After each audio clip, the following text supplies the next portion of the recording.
नमस्कार, मेरा नाम है अंशिता। आप देख रहे हैं आर्टिकल 19 इंडिया। महाराष्ट्र की शिंदे सरकार को मुस्लिम छात्रों के साथ भेदभाव करना जरा भारी पड़ गया।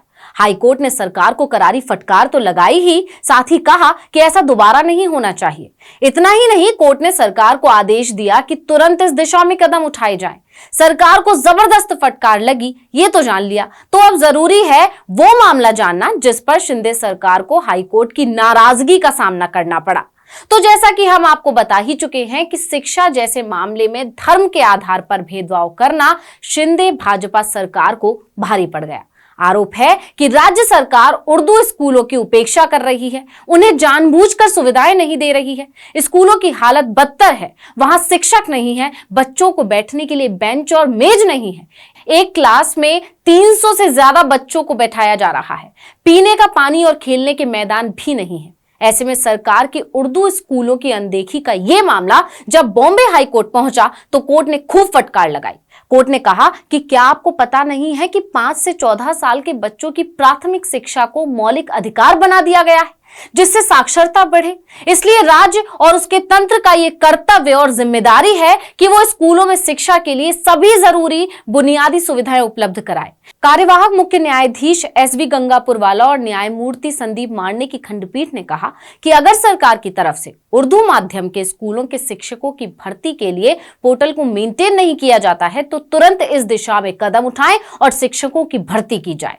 खंडपीठ ने आगे ये भी कहा कि स्कूलों की निगरानी का जिम्मा शिक्षा अधिकारी के पास होता है, लिहाजा वो देखे कि उर्दू माध्यम के स्कूलों में कौन सी सुविधाएं हैं और कौन सी नहीं है। अगर कमी नजर आती है तो शिक्षा अधिकारी कमी को दूर करने के लिए जरूरी कदम उठाएं, क्योंकि अब प्राथमिक शिक्षा मौलिक अधिकार के दायरे में आ गई है।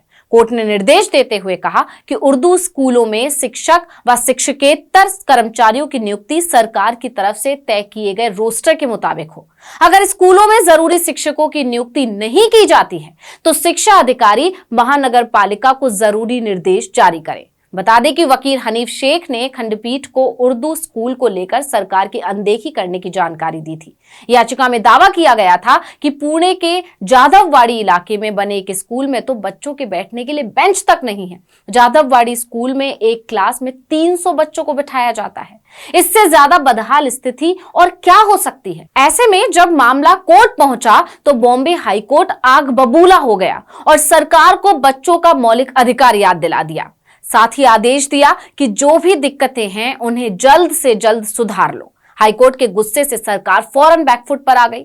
सरकारी वकील ने अपने जवाब में कहा कि हर स्कूल के जरूरी स्टाफ के पद को भरा जाएगा। साथ ही 1 जून 2023 तक जाधववाड़ी स्कूल को नई इमारत में शिफ्ट कर दिया जाएगा। वहीं एक रिपोर्ट के मुताबिक महाराष्ट्र में उर्दू माध्यम के स्कूलों में सब कुछ ठीक नहीं है। जहां एक तरफ उर्दू विद्यालयों में शिक्षक नहीं है, वहीं दूसरी तरफ 9 मई को ही महाराष्ट्र के स्कूल शिक्षा मंत्री दीपक केसरकर ने घोषणा करते हुए कहा कि अगले महीने से शुरू हो रहे नए शैक्षणिक वर्ष की शुरुआत में करीब 30,000 शिक्षकों की भर्ती की जाएगी।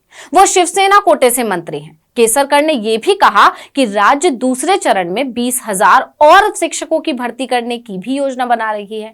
यानी उर्दू विद्यालयों की तरफ शिंदे सरकार का कोई ध्यान नहीं है, जबकि शिक्षा तो मौलिक अधिकार है। यही बात बॉम्बे हाई कोर्ट ने सरकार को भी याद दिलाई और जबरदस्त फटकार लगाते हुए कहा कि उर्दू स्कूलों की अनदेखी को बर्दाश्त नहीं किया जाएगा। उर्दू स्कूलों के बच्चों के लिए वो सभी सुविधाएं जल्द से जल्द मुहैया करवाई जाएं जो दूसरे स्कूलों के बच्चों को दी जा रही हैं। यानी कहा जा सकता है कि सरकार का यह भेदभाव कोर्ट को पसंद नहीं आया और कोर्ट ने सख्त हिदायत दे डाली। अब देखना होगा कि महाराष्ट्र सरकार कोर्ट के आदेशों का पालन करती है या फिर याचिकाकर्ता को दोबारा कोर्ट का दरवाजा खटखटाना पड़ेगा। इस वीडियो में इतना ही। आपसे अनुरोध है कि यूट्यूब पर हमारे चैनल आर्टिकल 19 इंडिया को सब्सक्राइब कीजिए, फेसबुक पर लाइक कीजिए और कमेंट करके बताइए आपको हमारा ये वीडियो कैसा लगा। आने वाले दिनों में हम और किन मुद्दों पर वीडियो बनाएं ये भी जरूर बताइएगा। ट्विटर हैंडल है article19_India, इसको भी फॉलो कर लीजिए। नमस्कार।